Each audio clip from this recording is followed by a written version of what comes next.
Your hat has a TikTok logo on it. It does. Yeah, we got these made for our Yankees partnership. So we did like a few like TikTok takeover, like TikTok days at Yankee Stadium. Yeah.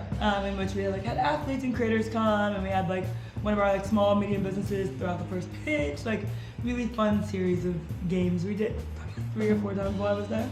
Yeah. And we got these cute hats, bobbleheads. I'm a fan of New York. Yeah. Period. Big fan. Right.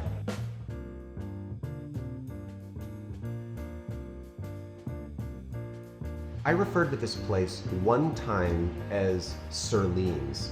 I don't know why, I've never known anybody. This place, yeah. Uh-huh. Okay. And every time in my head that I have to sift past that. Do you ever do that? Yeah, you're like, it's not this, it's this. Yeah, It happens totally. to me all the time. But this is Silvano's, and this is your first time here.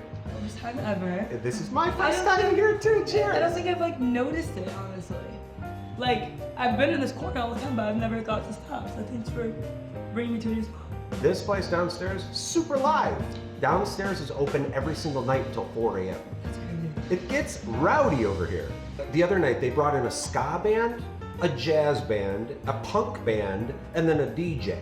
You were doing that talk like a year ago at Futureland, and that's where we met. This is where we met. Sarah. Hi, Brooklyn. I think you're wonderful. Thank you so much. As the founder of a new social media platform myself, there are 1,000 questions I would want to ask you, many of which you've answered, and your insight is invaluable. One thing I'm curious about with TikTok, when it comes to short form, medium form, long form, is it better to post those things from multiple accounts, or do you think it's better to carry multiple TikTok accounts, or just one comprehensive account? That's a really, really important question. I would say one thing about TikTok that really stood out to me when I first started is that people will make a lot of different videos, a lot of different content about the same topics, right? So if it's like something that's hot that week, you might get 6 videos about it. And I think it's just, it's a reflection of the way that the algorithm is set up. It's like, you're only seeing one at once, right? You're not necessarily comparing all 6 videos. So to answer your question, whether it's a beginning, a middle, and end, all of that, the more you can put out, I think is better because it's comprehensive. So once I am really leaned in and I am really interested, I can then go to your page and it all makes one big story. Versus like spreading out amongst different accounts and having to do more searching and threading. I think it's a lot better just like to keep continuing and put it out, so then when I want to do further research, I know where to go get it. As you're getting started and as you're growing your audience, start with your initial personal account. See what starts to take off, see what makes sense, and then figure out whether it makes sense to have a fully other dedicated account to specific content. But as you're launching, and congratulations by the way, maybe just start with that initial account and then see what needs to kind of veer off.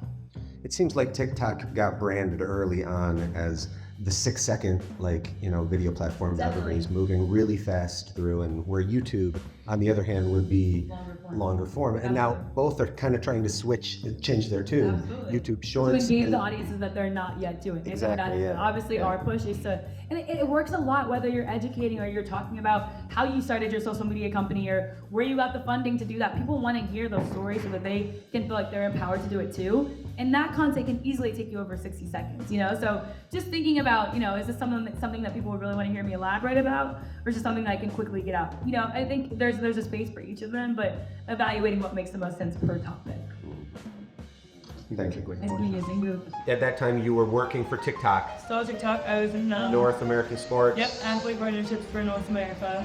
So a lot of our athletes, Shannon Sharp, Richard Jefferson, Cam Newton, we've seen like the Kelsey Brothers podcast. They're all now bringing their podcast to TikTok.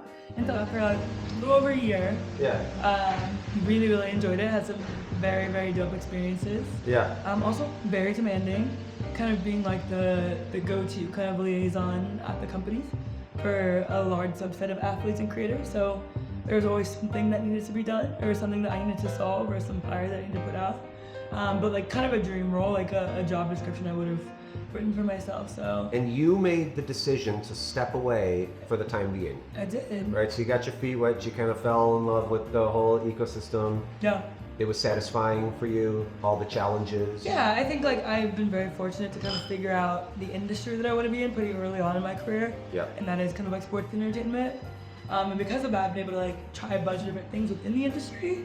And now that I know that I really want to, elevate towards an executive role, down the road, there were just like a few kind of like gaps or like holes that I feel like I needed to kind of fulfill and understand more.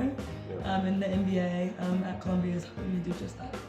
So when we met, I told you about this company I started, Spherio, and then I'm excited to tell you about this pivot that we're doing and get your like thoughts. Okay. So it's called Beacon, and you understand a little bit about Spherio. It tries to connect space and time through mixed reality for people while moving through the world as a solo entrepreneur and as just an individual.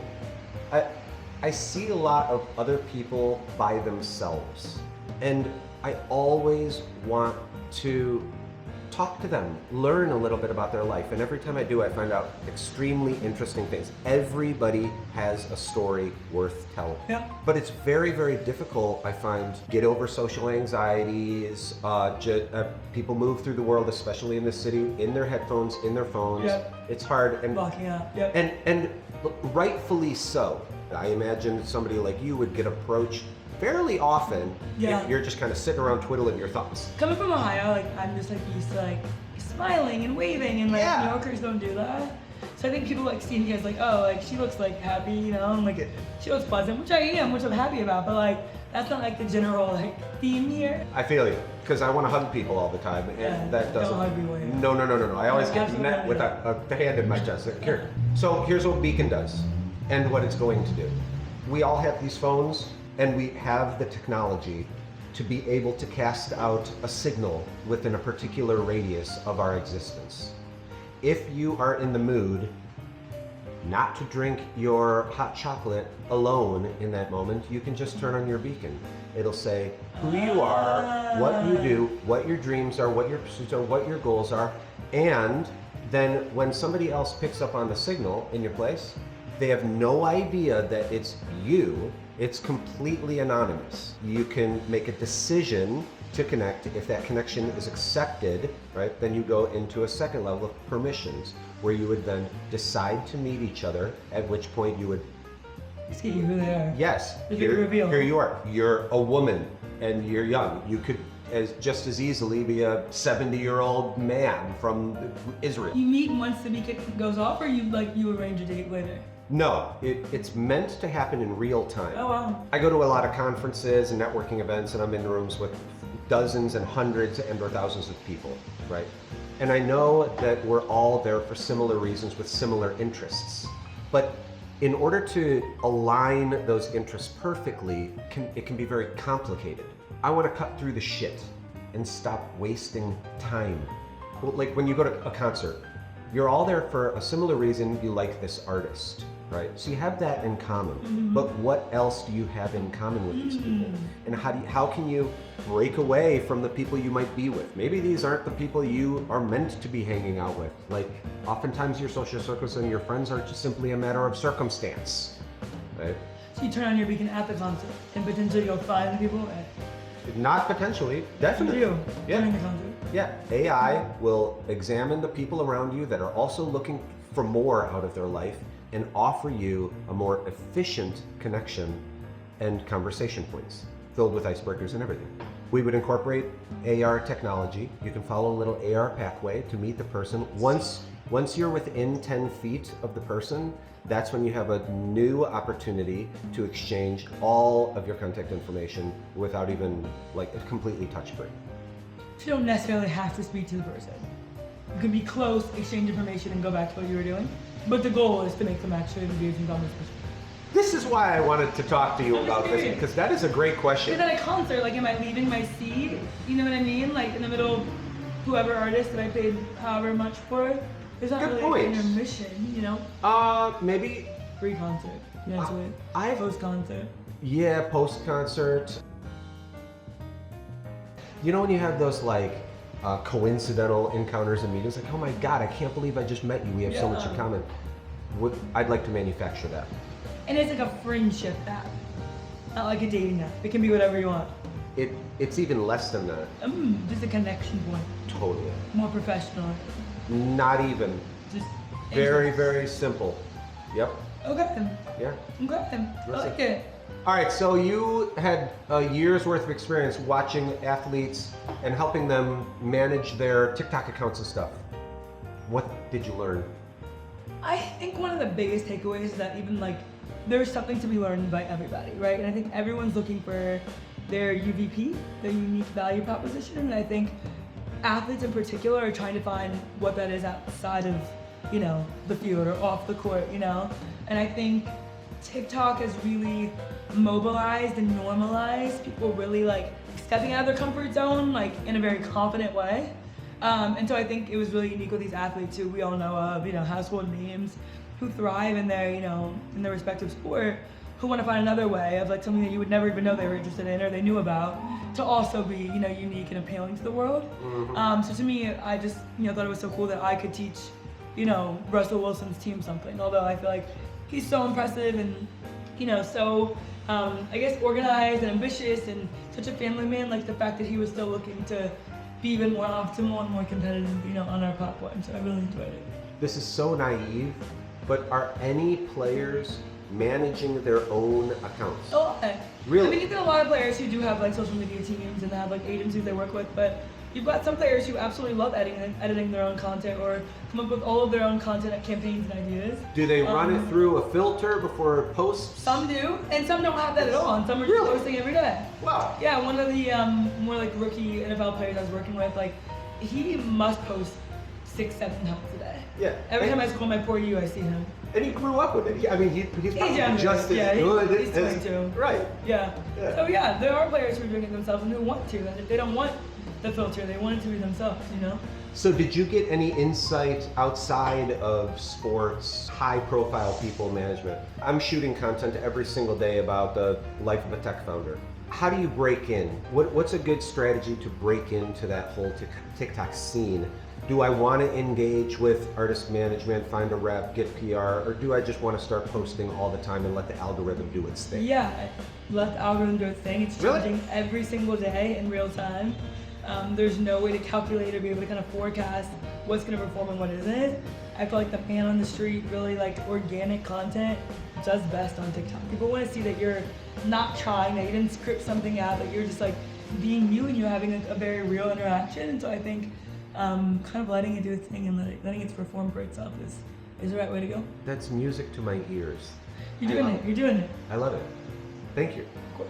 So does TikTok have any resources that they offer people like directly? Yeah, I know we have like a creator development resource, just like an online like, kind of website, giving you recommendations, sharing like the latest trends, both domestically and globally.